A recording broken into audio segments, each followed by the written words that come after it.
Ecco, qui la nostra rassegna inizia con lo sbarco degli alleati a Torre di Gaffa. E gli alleati sbarcano il 10 luglio 1943, entra in città la terza divisione della settima armata americana e il 16 luglio entra ad Agrigento. Ad Agrigento ci furono bombardamenti, lasciarono sotto le macerie questi bombardamenti circa 300 morti, i morti più numerosi furono nel rifugio, chiamiamolo antiaereo, della chiesa della Immacolata, dove si immolarono questi due professori e la città li ha ricordati titolando La discesa. Questo è un americano, ripeto, il pubblico, i telespettatori hanno voluto che noi riproponessimo questa immagine nella prima puntata perché questa scala è la salita che conduce in Viaggio Eni e poi a destra si svolta c'è la Stanta. Di rimpetto c'era il negozio della biciclettara, come si chiamava? A Palermitana.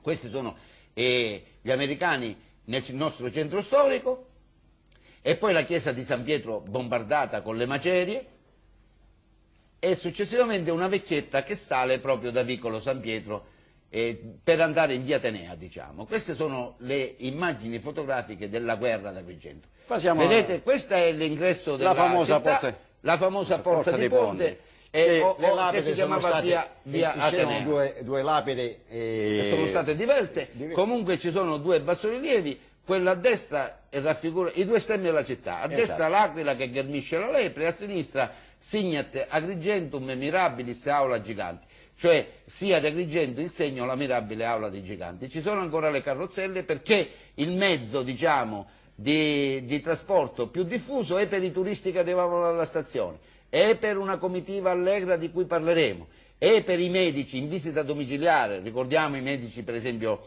Savatteri, Buscaglia, Vadalà, Carmina andavano a visitare. Giannone, bravissimo, Giannone, sì.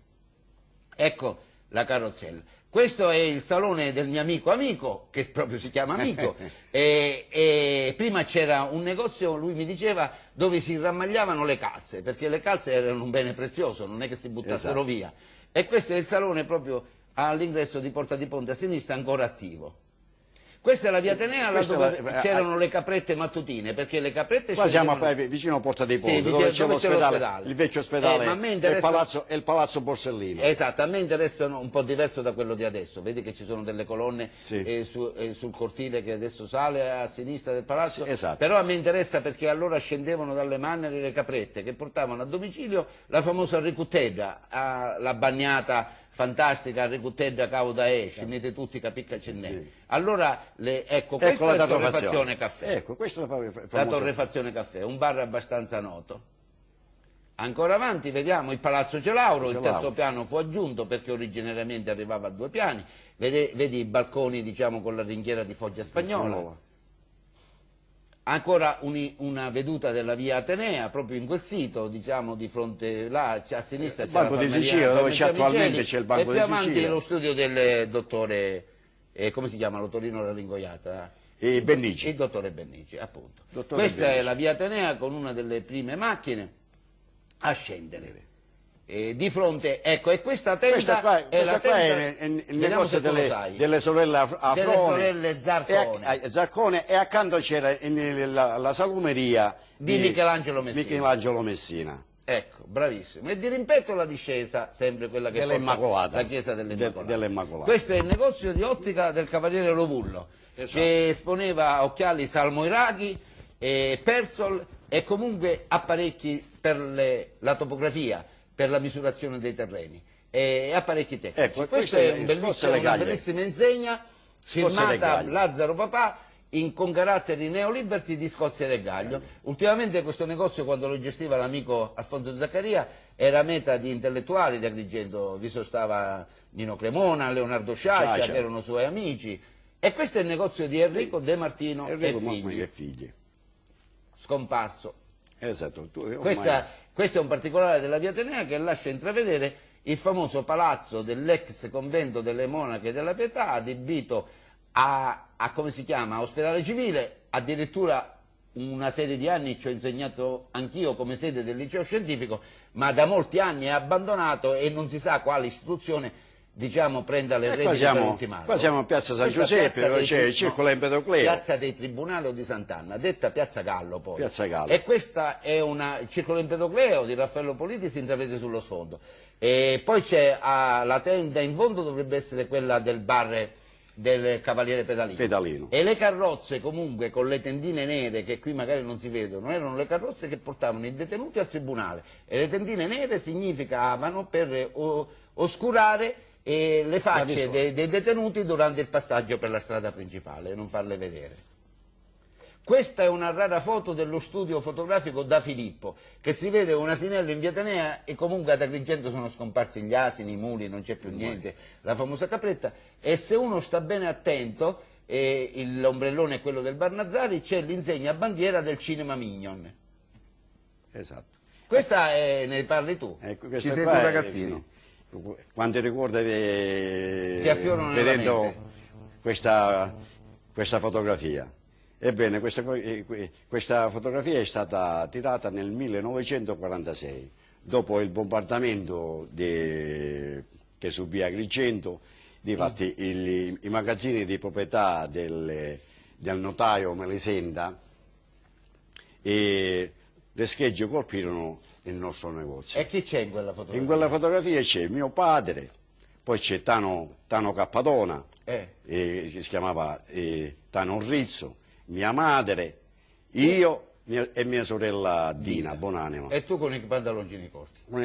Esattamente, allora potevo avere 14-15 anni. E Pasquale si è anche un po' emozionato, mi sembra giusto. Andiamo avanti. Per forza sono emozionato. Certo. Questo è il famoso ristorante di Giugiù Palumbo. Bellissima questa foto d'epoca. Il commendatore Palumbo era un appassionato dell'arte culinaria. Come no? Infatti avevo un bellissimo locale. E un altro locale bellissimo che per l'arte culinaria erano i fratelli Cardinali, che erano all'inizio del Viale della Vittoria. Andiamo avanti, regia. Questo è la famosa Villa Garibaldi. C'è da dire che la Villa Garibaldi fu devastata. Fu diciamo, costruita per ordine dell'allora soprintendente Palizzolo attorno al 1850 e fu intestata a Maria Teresa. Poi dopo l'Unità d'Italia, nel 1860, la si titolò al generale Garibaldi. Andiamo avanti. Facciamo vedere, queste sono le sfingi e gli uccelli, erano sculture di Valerio Villareale. Erano sulla scalinata delle... Scomparse, via, buttate nell'immondizia. Andiamo avanti. Questo è un altro particolare che si vede già, un leoncino già preda dell'incuria, cioè mongo, acefalo, senza testa, e il Palazzo dello Sport e delle Poste di Rimpettaio. Andiamo avanti. Questo è il laghetto dei Cigni della Villa Garibaldi. Regia, sempre avanti, perché la villa non c'è più, rimane soltanto in queste immagini d'epoca. Poi, avanti, ecco, un altro particolare di un viale della villa. Questo qua è un particolare che c'è accanto al laghetto dei Cigni. Che sì, esattamente. Poi c'era una gabbia. C'era la voliera, ora la vedremo, certamente. Andiamo avanti. Ecco, questo è un emiciclo dove c'è il busto dello scultore Valenti di Garibaldi. E poi altre statue a fare, era una specie di ninfeo, vedi, di un'esedra, ecco, di un'esedra, dir meglio. Questi sono pure particolari degli alberi, dei maestosi alberi della villa. E questo è l'ingresso. E con la chiesetta della Madonna della Pietà, che poi c'era adesso la salita, demolita, pure lei, la salita demolita, via. E c'è la via San Vito. La via San Vito.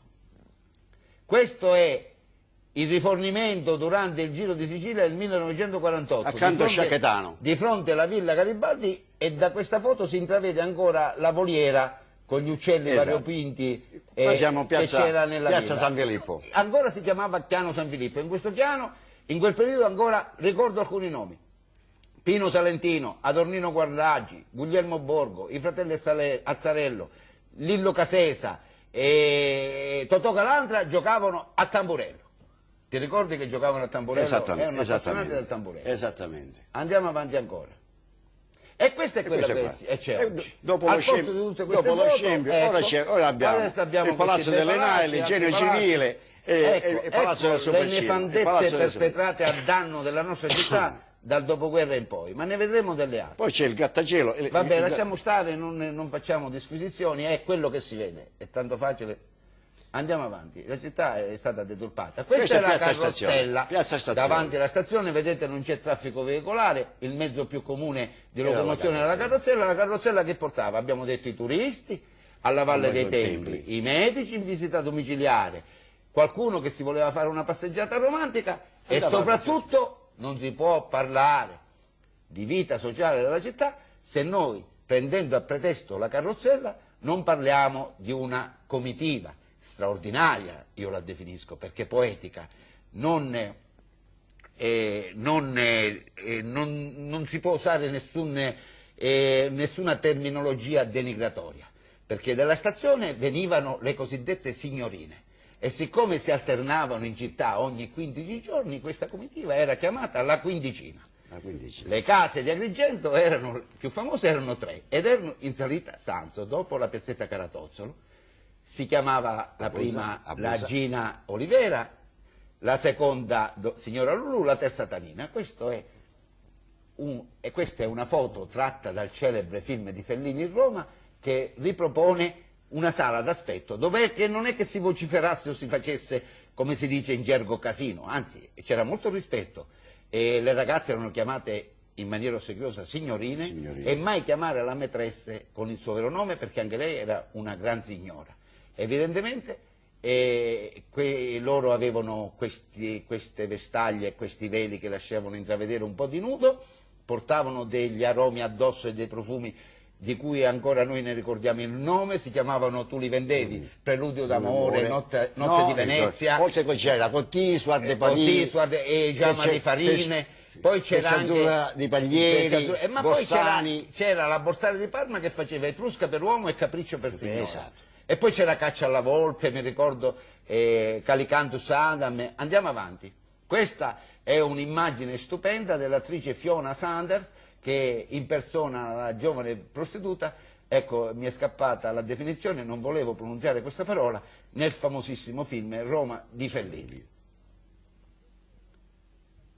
Questo è il mio amico compagno di scuola Dima Borsellino che gareggia nella prima Coppa dei Templi, quella famosa coppa che fu organizzata quando noi, parlando di tennis, abbiamo detto che un animatore tra i primissimi del dopoguerra fu il giornalista De Giogueli. Ecco, lui organizzò la Coppa dei Templi, questo è Bracco, perché la prima edizione la vinse Musmeci, la seconda Bracco. E poi c'è un'altra immagine per ricordare, è il professore Mario La Loggia con la sua Topolino, e poi per ricordare anche... E qua, Pasquale, ci sei tu che ostenti, diciamo, un macchinone. Una delle mie prime macchine, qua siamo nel 1950-51. E poi nella stessa macchina, guarda. Sullo sfondo si vede il fratello Zambuto, quello che... Il fratello Zambuto che significa? Il fratello di Lillo Zambuto. Di Lillo Zambuto. E non ce l'aveva un nome questo, come si chiamava? Alfonso Zambuto. E qua siamo di rimpetto al caffè Argento. Lì stato a lutto. Meno male che questa atavica abitudine poi scomparve, perché non erano belli quelli sciscioni a lutto sulle porte che c'era messo per mio adorato marito, per mio amato figlio, ti ricordi? Ma era una vecchia usanza. Una vecchia usanza. Poi c'è un'altra foto con Nello Lombardo questa volta, sulla stessa macchina. No, era una macchina che era posteggiata sotto casa mia, perché io abitavo in Via Neve. E quindi vi fotografate attorno. La lasciavo proprio... Ma la macchina era tua? Sì, e la macchina io la lasciavo di rimpetto il negozio di Roberto, quello dell'ottica. Sì, ho capito. Andiamo avanti? Questo è il famosissimo corridore Alberto Ascari. Durante la prova di controllo e queste case che si vedono, nello sfondo non è altro che l'attuale via, non sono altro che le case prospicienti, cioè che non ci sono più queste case, l'attuale via Cicerone. Cioè a sinistra dove c'è quell'uomo, la prima fotografia a sinistra, c'è l'ingresso del Cinema Astor, allora Bomboniera.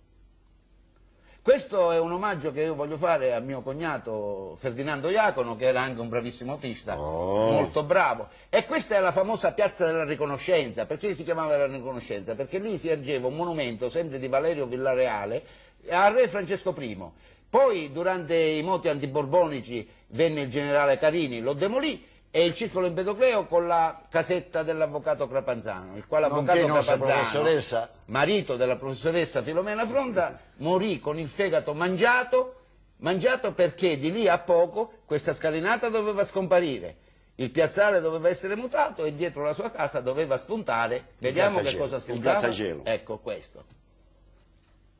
Andiamo ancora avanti. Questa è, come si dice, Pasquale, una fazzolettata da amici davanti al barattino. Questo era il salotto, era il nostro salotto. E quindi? Qua siamo di rimpetto al caffè Argento. E vediamo, errore. Ah vabbè, non si vede più, Pasquale, sta finendo la trasmissione. Questa fotografia, sempre sulla via Atenea, la bellissima chiesa del Purgatorio, con accanto la chiesa di Santa Rosalia, che fu demolita da padre Silvio Morosini, perché lui doveva ricavare degli alloggi per le confittrici.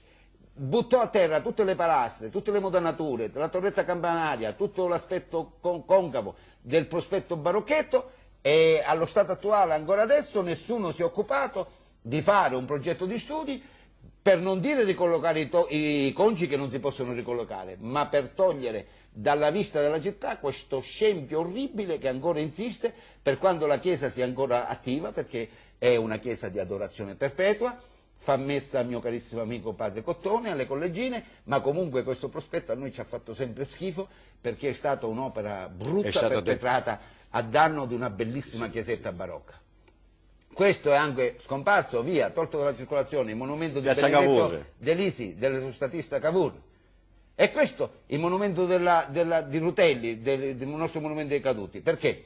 Stiamo facendo una proposta, un comitato, io, l'ingegnere Rubino, Pierre Migiorrosso, come si chiama, Salvatore Fucà e Donato Lumia. Perché durante il periodo del fascismo fu demolita il monumento a 3 stadi, un'allegoria della pace, uno della guerra e uno della gloria.